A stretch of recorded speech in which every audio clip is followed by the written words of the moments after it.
नमस्कार साथियों, जय श्री श्याम क्लासेस के यूट्यूब चैनल पर एक बार फिर से आप सभी का स्वागत है। दोस्तों, आज की इस क्लास में अपन बात करेंगे जो आपका आईटीबीपी वेटरनरी ड्रेसर का 2018 में जो पेपर हुआ था वो किस प्रकार के क्वेश्चंस थे, पूरा कंप्लीट। दोस्तों, वेटरनरी से संबंधित जो भी क्वेश्चन आए थे वो पूरे कंप्लीट एक एक क्वेश्चन देखेंगे। तो जो भी साथी भाई वेटरनरी से संबंधित किसी भी परीक्षा की तैयारी कर रहा है, इस वीडियो में लास्ट तक बने रहे।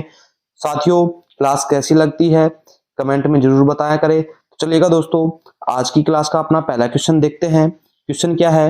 एक परजीवी जो चपटा और सेगमेंट में बटा हुआ छोटी और बड़ी आंत में रहता है उसे क्या कहते हैं? कि एक परजीवी पैरासाइट जो चपटा और सेगमेंट में तो बटा हुआ होता है और जो छोटी और बड़ी दोनों आंतों में रहता है उसे क्या बोला जाता है?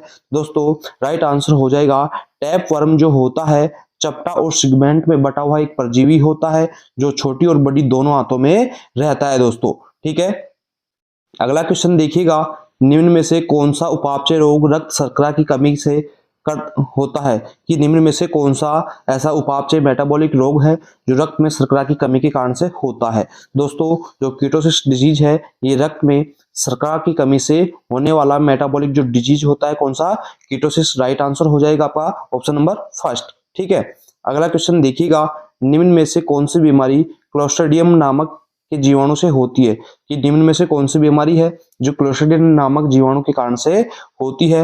रेबीज, इन्फ्लुएंजा, स्वयं बुखार या दोस्तों टिटनस। दोस्तों, राइट आंसर हो जाएगा आपका जो टिटनस बीमारी है ये जीवाणु के कारण से होने वाली बीमारी है। बाकी जो तीनों बीमारी है आपकी ये वायरस जनित बीमारी होती है मेरे दोस्तों। ठीक है, option number D right answer करेंगे। क्लोस्ट्रिडियम नामक जीवाणु के कारण से होने वाली बीमारी कौन सी होगी? टिटनस बीमारी। ठीक है। अगला क्वेश्चन देखिएगा दोस्तों, अगला क्वेश्चन है पशु द्वारा अपना ही अपशिष्ट मल या गोबर खाने लग जाने की प्रवृत्ति या अवस्था क्या कहलाती है? यानी जब कोई पशु अपना खुद का ही अपशिष्ट या मल या गोबर खाने लग जाता है तो उस अवस्था को क्या बोला जाता है? दोस्तों, ऐसी अवस्था को कोप्रोफेजिया यानी कैप्रोफेजिया अवस्था बोला जाता है। कैसी अवस्था होती है ये? यानी पशु इस अवस्था में अपना अपशिष्ट मल या गोबर खाने लग जाता है, कैप्रोफेजिया अवस्था में। ठीक है। अगला क्वेश्चन देखिएगा दोस्तों, अगला क्वेश्चन है निम्नलिखित में से कौन सी तीसरी पीढ़ी का सेफ्लोस्पोरिन है? तो दोस्तों, राइट आंसर हो जाएगा आपका इस क्वेश्चन का राइट आंसर होगा जो सिपाइटोफर जो होता है ये तीसरी पीढ़ी का सेफ्लोस्पोरिन है। कौन सा? सिपाइटोफर जो है ये सेफ्लोस्पोरिन जो होता है तीसरी पीढ़ी का सेफ्लोस्पोरिन है। कौन सा? सिपाइटोफर। ठीक है। अगला क्वेश्चन देखिएगा दोस्तों, अगला क्वेश्चन है आपका सड़े बादाम जैसी बदबू आंतों के मलावशेष से आए तो क्या हो सकता है? कि सड़े बादाम जैसी बदबू आंतों के मलावशेष से आए तो कौन सी बीमारी हो सकती है? दोस्तों, राइट आंसर हो जाएगा ऐसी जो स्थिति होती है साइनड जो विषाक्तता हो जाती है इसके कारण से दोस्तों आंतों में सड़े बादाम की जैसी बदबू आती है जो मलावशेष होता है। ठीक है। अगला क्वेश्चन देखिएगा, निम्न में से कौन सा पदार्थ यकृत द्वारा बनाया जाता है? दोस्तों, यकृत के द्वारा जो होता है पित्त का निर्माण किया जाता है। यकृत के द्वारा कौन सा पदार्थ बनाया जाता है? पित्त बनाया जाता है दोस्तों। ठीक है। अगला क्वेश्चन देखेंगे, अगला क्वेश्चन है बेंजीमेडाजोल प्रकार के परजीवी नाशक का काम करने का तरीका क्या होता है? दोस्तों, जो बेंजीमेडाजोल का परजीवी होता है उसका नाशक तो उसका काम करने का क्या तरीका होता है? तो राइट आंसर हो जाएगा मांसपेशी हाइपरपाइलोराइजेशन से दोस्तों ये कार्य करने का इसका तरीका होता है। किसका? बेंजीमेडाजोल का। ठीक है। अगला क्वेश्चन देखेंगे, पैथिडीन की ओवरडोज होने से होने वाले नुकसान को रोकने के लिए क्या दिया जाता है? कि जब पैथिडीन की ओवरडोज हो जाती है तो उसके नुकसान से बचाने के लिए क्या दिया जाता है? तो राइट आंसर हो जाएगा दोस्तों इसके लिए नेल्ट्रोक्सोन दिया जाता है। यानी पैथिडीन की जब ओवरडोज हो जाएगी तो उसके हानिकारक प्रभाव से बचाने के लिए कौन सी दवा दी जाती है? नेल्ट्रोक्सोन दिए जाते हैं। अगला क्वेश्चन देखिएगा दोस्तों, आंख संक्रमण में अधिकांशतः प्रयुक्त होने वाले सल्फोनामाइड को क्या कहते हैं? दोस्तों, जो आंख के संक्रमण में जो प्रयुक्त होता है यानी जब आंख का संक्रमण हो जाता है तो कौन सा सल्फोनाइड सबसे अधिक प्रयुक्त किया जाता है? तो दोस्तों, राइट आंसर हो जाएगा सल्फासिटामाइड जो है ये सबसे ज्यादा उपयोग किया जाता है आंख संक्रमण के दौरान मेरे दोस्तों। ठीक है। अगला क्वेश्चन देखेंगे, अगला क्वेश्चन है आपका कौन सी दवा एंटी पैरासिटिक के साथ में एंटी फंगल भी होती है? कि कौन सी दवा है जो एंटीसेप्टिक के साथ में एंटी फंगल का भी कार्य करती है? तो दोस्तों, सिट्रीमाइड जो है एक प्रकार की एंटीसेप्टिक के साथ साथ में दोस्तों एंटी फंगल भी कार्य करती है। ठीक है। अगला क्वेश्चन देखिएगा दोस्तों, निम्न में से कौन सा परजीवी नाशक जुगाली करने वाले जानवरों में लीवर फ्लूक संक्रमण में प्रभावी होता है? दोस्तों, क्वेश्चन क्या है फिर से देखेंगे एक बार से, निम्न में से कौन सा परजीवी नाशक जुगाली करने वाले जानवरों में लीवर फ्लूक संक्रमण में प्रभावी होता है? तो दोस्तों राइट आंसर हो जाएगा आपका ट्राइकाबेंडाजोल जो होता है ये संक्रमण प्रभावी होता है। ठीक है, अगला क्वेश्चन देखिएगा, इनमें से एंटीमाइकोप्लाज्मिक एंटीबायोटिक कौन सा होता है, कि इनमें से कौन सा है जो एंटीमाइकोप्लाज्मा एंटीबायोटिक होता है? तो दोस्तों राइट आंसर करेंगे जो टियामिनल जो है ये एंटी माइकोप्लाज्मिक एंटीबायोटिक कहलाता है। कौन सा? टियामिनल। ठीक है, अगला क्वेश्चन देखिएगा दोस्तों, एल्यूमिन सेटाइवम की उपचार गुणवत्ता क्या होती है?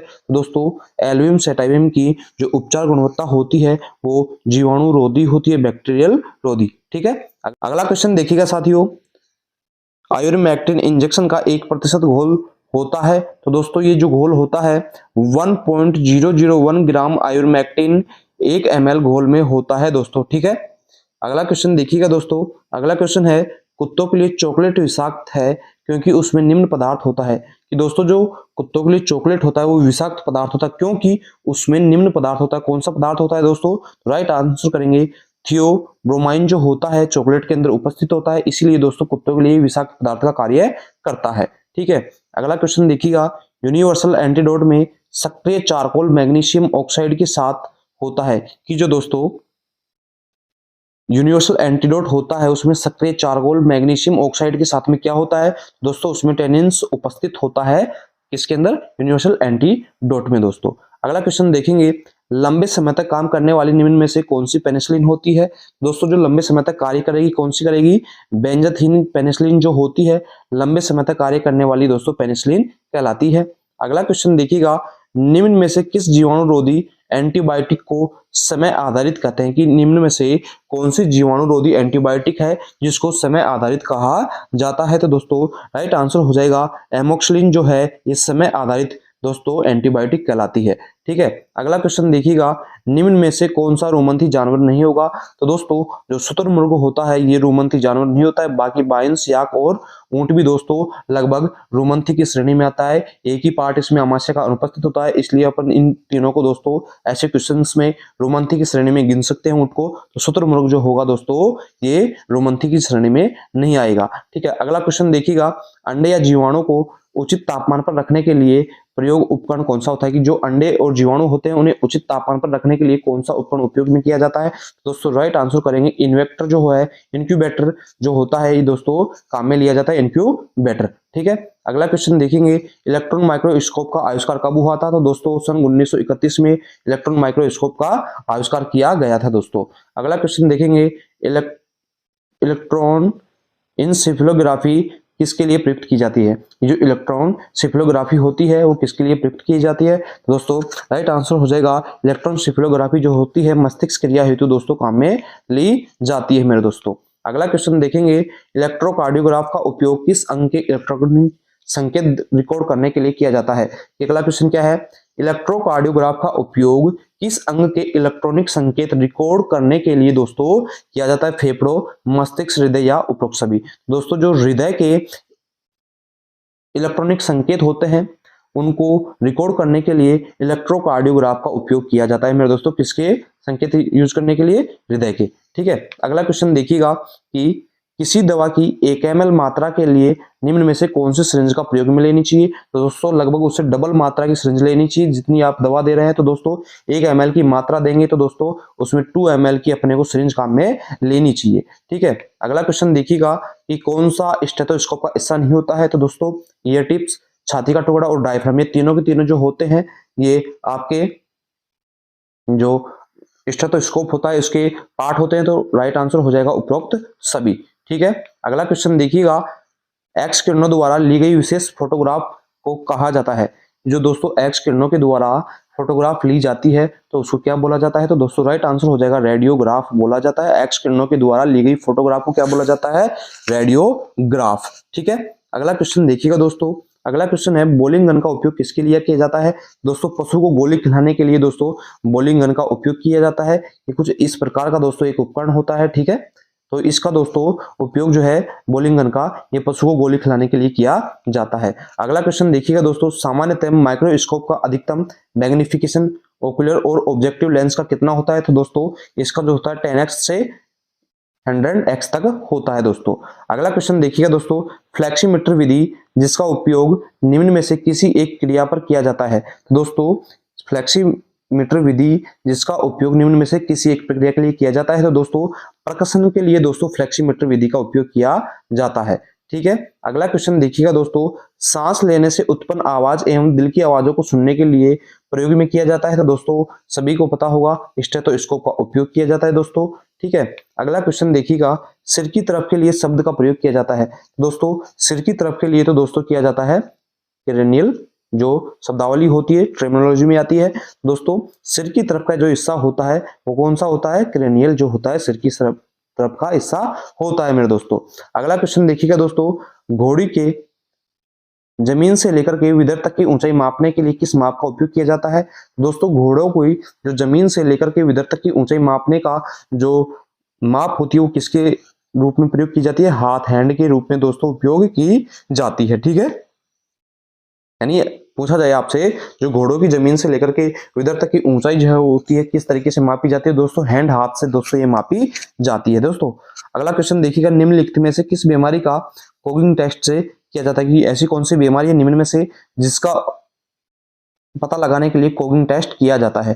दोस्तों राइट आंसर हो जाएगा आपका जो इक्वाइन इन्फेक्शियस एनीमिया जो होती है, इसका पता लगाने के लिए दोस्तों कोगिंग टेस्ट किया जाता है। अगला क्वेश्चन देखेंगे, मूत्र की थैली के परीक्षण में एंडोस्कोप द्वारा किए जाने को क्या कहते हैं, कि जो मूत्र की थैली के परीक्षण को एंडोस्कोप द्वारा की जो की जाती है उसको क्या बोला जाता है। तो दोस्तों राइट आंसर हो जाएगा सिस्टोस्कोपी, दोस्तों सिस्टोस्कोपी बोला जाता है। ठीक है, अगला क्वेश्चन देखिएगा, कुत्तों में हार्टवर्म इन्फेक्शन से बचाव के लिए कौन सी दवा होती है।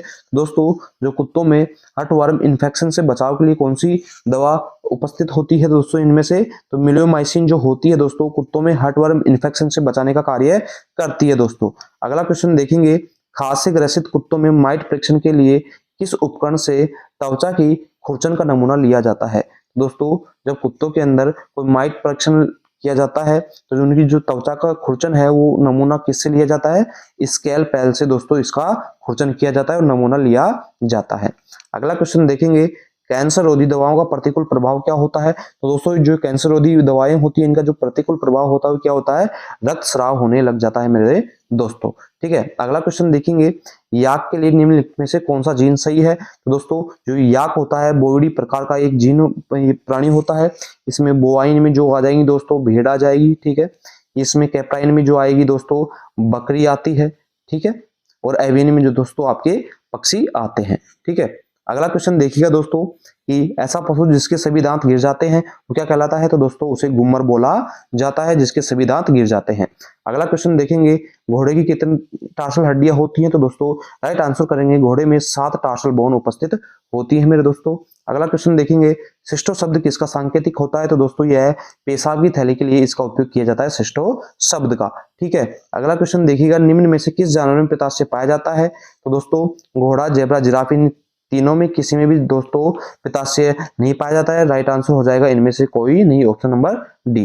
ठीक है, अगला क्वेश्चन देखिएगा, निम्न में से कौन सी बीमारी विषाणु जनित होगी। तो दोस्तों आप सभी को पता है जो रेबीज होती है ये वायरस के कारण से होती है, यानी रेबीज जो होगी विषाणु जनित होगी। ठीक है, अगला क्वेश्चन देखिएगा, कुत्ते में आरबीसी का जीवन काल कितना होता है। तो दोस्तों कुत्ते की आरबीसी का जो जीवन काल होता है लगभग 100 से 120 दिनों का होता है मेरे दोस्तों।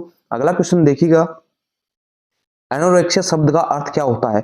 दोस्तों ईटिंग डिसऑर्डर से एनोरेक्सिया शब्द का अर्थ होता है। ठीक है, अगला क्वेश्चन देखिएगा, कुत्ते के शरीर की सबसे लंबी हड्डी होती है। तो दोस्तों जो फीमर होती है कुत्ते के शरीर की सबसे लंबी बोन होती है मेरे दोस्तों। अगला क्वेश्चन देखिएगा, निम्न में से किस तंत्रिका को पैथेंटिक तंत्रिका भी कहा जाता है। दोस्तों राइट आंसर करेंगे इस क्वेश्चन का, कि जो ट्रोक्लियर जो तंत्रिका होती है इसे पैथेटिक तंत्रिका भी कहा जाता है। ठीक है, अगला क्वेश्चन देखिएगा, निम्नलिखित में से कौन सा रोग जीवाणु जनित होगा। तो दोस्तों जो लेप्टोस्पायरोसिस रोग होता है ये बैक्टीरिया यानी जीवाणु जनित रोग होता है मेरे दोस्तों। अगला और लास्ट क्वेश्चन देखिएगा दोस्तों, निम्न में से कौन सीरम में नहीं पाया जाता है। दोस्तों क्वेश्चन क्या है, निम्न में से सीरम में नहीं पाया जाता है। तो दोस्तों फाइब्रोनोजन जो है ये सीरम के अंदर नहीं पाया जाता यानी एब्सेंट होता है। तो दोस्तों ये पेपर था आपका जो ITBP वेटनरी ड्रेसर का था 2018 का क्वेश्चन पेपर। साथियों क्लास अच्छी लगी हो तो दोस्तों सभी भाइयों के पास में शेयर जरूर करेंगे। थैंक यू दोस्तों, धन्यवाद।